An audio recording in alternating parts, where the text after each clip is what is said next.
오늘 읽어드릴 책은 새로운 나의 발견, 치유의 삶, 한영임 저자의 마음속 아이를 부탁해입니다. 한영임, 남편과 공동 경영하는 빅셀마트 대표이자 현업에 더욱 도움이 되고자 국립창원대학교 경영대학원에 재학 중이다. 힘든 시절을 거치며 요가를 통해 제2의 삶을 찾았다. 현재 서부청사, 창원교도소, 기업체 등에서 마음코칭 강사로 활동하고 있으며 창원 소규모 요양시설에서 요가 강사로 봉사하고 있다. 마르지 않는 학교열로 다양한 교육을 이수하여 신앙송가, 창업지도사, 사회복지사, 장례복지사, 스포츠댄스 지도사로서 다채로운 삶을 쌓아가고 있다.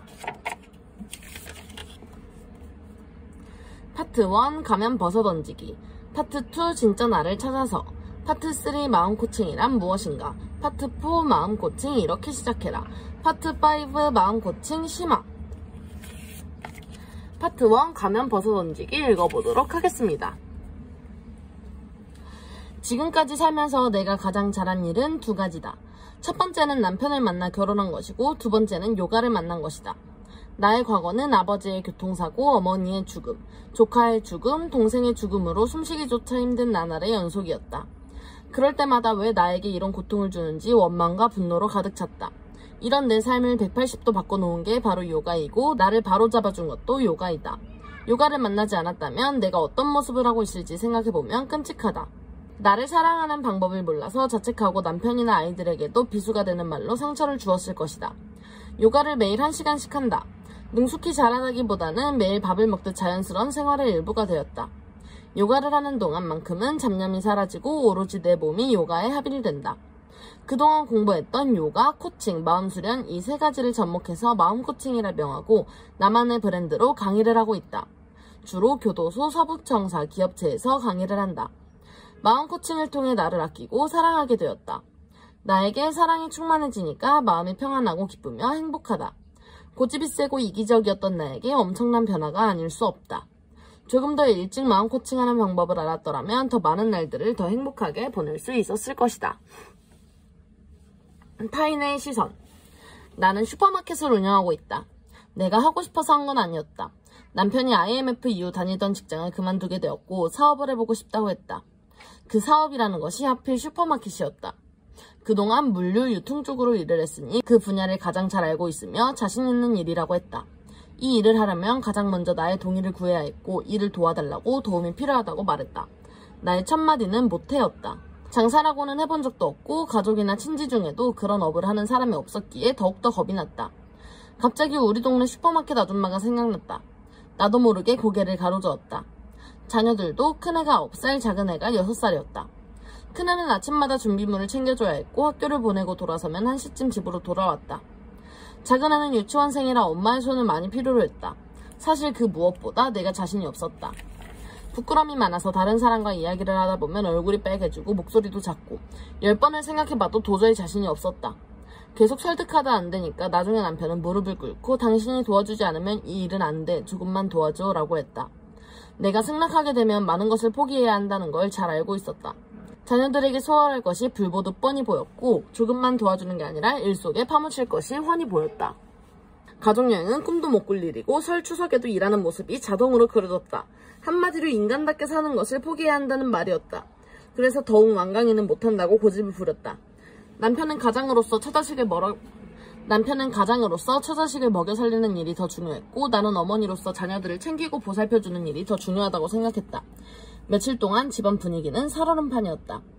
남편은 아침 8시에 집을 나가서 저녁 12시에 들어왔다.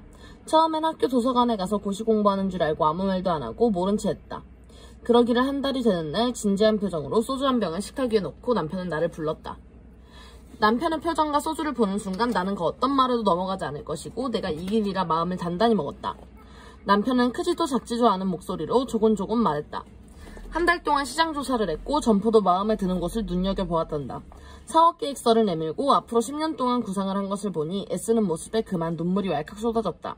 나도 모르게 열심히 도와줄게 이 말이 튀어나와 버렸다. 내 입에서 승낙이 떨어지자 남편은 바쁘게 움직였다. 당장 아버님께 전화를 드리고 같이 점포에 가보자고 했다. 창원대학교 앞 큰 도로가 아니라 한 블록 안에 있는 주택지였다. 아버님과 나는 그 점포를 보고 기절할 뻔했다. 골목 안이 너무 어둡고 조용했기 때문이다. 이런 곳에 무슨 때려치워라. 아버님의 첫마디였다. 나는 그때도 속으로 아버님이 제발 아들의 고집을 꺾어줬으면 싶었다. 남편은 시장 조사를 하면서 이 골목으로 많은 학생들이 지나가는 걸 보고 자기도 놀랬다고 한다. 지금은 사람이라고는 없는데 말이다. 대낮이라 학생들이 학교에 있으니 당연히 조용하다는 것이었다. 아버님과 나를 데리고 다니면서 원룸 주택의 전기계량기를 보여주었다. 한 가구당 전기계량기가 10개에서 어떤 집은 15개도 있었다. 그만큼 거주하는 사람이 많다는 증거였고 아버님과 나는 오히려 남편에게 설득을 당하고 말았다. 남편은 할 수 있다는 확신에 차 있었고 아버님도 나도 남편의 고집을 이기지 못했다. 우리 집을 담보로 대출을 받아서 점포를 계약했다. 점포 전세는 왜 그리 비싼지 전세를 걸고 나니 돈이 한 푼도 없었다. 간판이며 전기조명, 진열장, 냉장고 등 기본적인 것만 견적을 뽑아도 많은 비용이 필요했다. 어쩔 수 없이 다른 사람의 마트를 정리한다기에 중고 제품을 사기로 했다. 간판과 전기조명은 중고가 없어서 새 것으로 준비하고 진열장과 냉장고는 중고로 준비를 하는데 자금이 부족해서 아버님께 부탁을 드렸더니 살고 계신 아파트를 담보로 대출을 해주셨다. 그때의 고마움은 평생 잊지 못한다. 그래도 자금이 부족해서 친정아버님께 부탁을 드렸다. 경운기 사고로 다리를 못 쓰시는 아버지가 무슨 돈이 있겠는가. 아버지는 목발을 짚고 은행에 가서 영농자금 대출을 받아서 기꺼이 돈을 마련해 주었다. 내가 용돈을 드려도 모자랄 판에 목돈을 받아 집으로 오는 내내 눈물이 쏟아졌다. 어찌 보면 모험이었다. 우리 부부를 믿고 도움 주신 두 분께 온 마음을 모아서 감사를 드렸다. 우리는 어찌됐든 성공해야만 했다. 우리가 망하면 양쪽 부모님들마저 같이 망하는 거니까. 주사위는 던져줬는데 어깨가 무거워 잠을 이룰 수가 없었다. 그건 남편도 마찬가지였다. 난생 처음으로 대나무가 꽂힌 집에 점쟁이를 찾아갔다. 이상한 그림들과 알록달록한 색감들, 점쟁이의 얼굴 표정. 전체적으로 분위기는 무서웠다. 사업운이 있는지 성공할 수 있는지 궁금한 것을 물어보았다.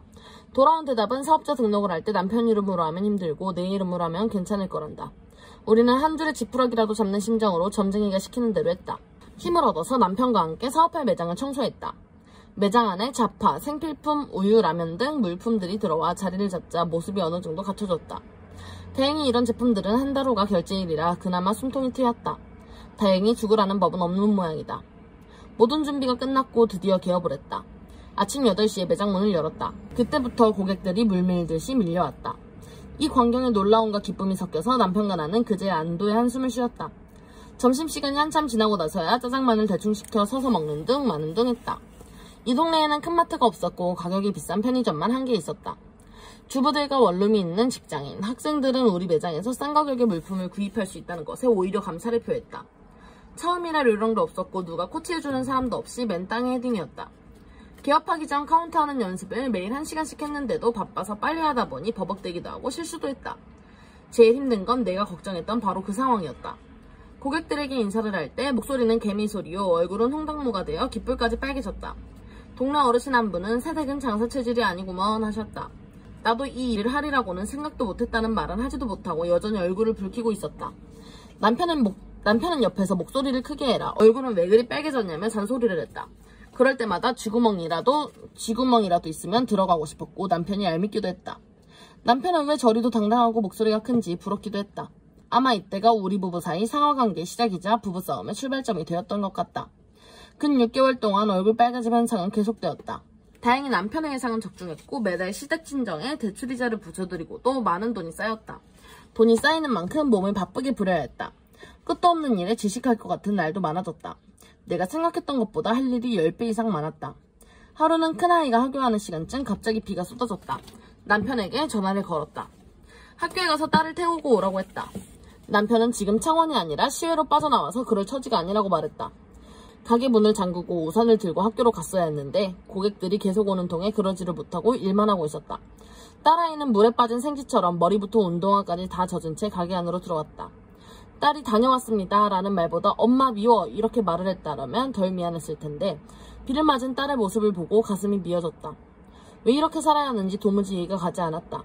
아이들이 어려서 가게 안쪽에 작은 방을 만들어 놓았는데 딸아이는 나를 부르지도 않고 스스로 알아서 옷을 갈아입고 있었다. 바쁜 엄마를 부르지 못한 딸의 마음을 어땠을지 그때는 가늠이 되지도 않았다. 손님이 없을 때 잠시 가서 미안하다고 말하고 한참을 안고 있었다. 잠시 뒤 손님이 불러서 아무 일 없는 것처럼 얼굴에 미소를 짓고 달려가 일을 했다. 이런 날은 웃고 싶지도 않아도 억지로 웃어야 했고 아이들과 시간을 못 보내준 것이 미안해서 마음이 아팠다. 남편이 들어오기만을 기다렸다가 들어오자마자 더 많은 투정과 화를 대포 쏘듯 쏘아붙였다. 다음부턴 무슨 일이 있어도 당신이 아이를 챙기든지 내가 챙기든지 둘 중 하나는 해야 한다고 말했다. 돈과 자녀, 이 두 가지를 놓고 볼 때 당연히 자녀가 더 중요한데도 우리는 돈을 버는데 더 많은 시간을 할애했다. 나는 다른 건 몰라도 자녀들에게 이런 부분을 챙겨주지 못하는 데에 화가 났다.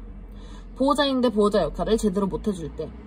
남편과 실컷 싸우고 나서 방으로 들어와 잠든 딸아이를 안고 소리 없이 눈물만 흘렸다.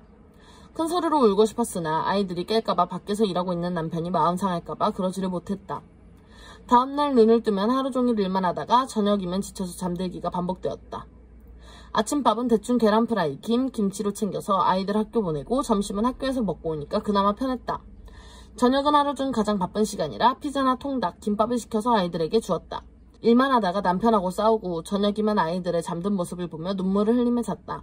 미안한 마음에 가여운 마음에 백엔잎을 적셨다. 사업을 시작하고부터 지금껏 자녀들을 못 챙겨준 것이 손으로 꼽을 수도 없이 많았다. 자녀들 앞에서는 언제나 죄인이었다. 오늘은 여기까지 읽어볼 건데요. 새로운 나의 발견, 치유의 삶. 과연 한여임 저자가 어떤 계기로 바뀌게 되었는지, 나를 발견하고 치유의 삶을 살고 있는지 궁금하시다면 마음속 아이를 부탁해 한번 읽어보시는 거 추천드립니다. 오늘도 재밌게 보셨다면 구독과 좋아요 눌러주시면 감사하겠습니다. 그럼 다음에 만나요. 안녕.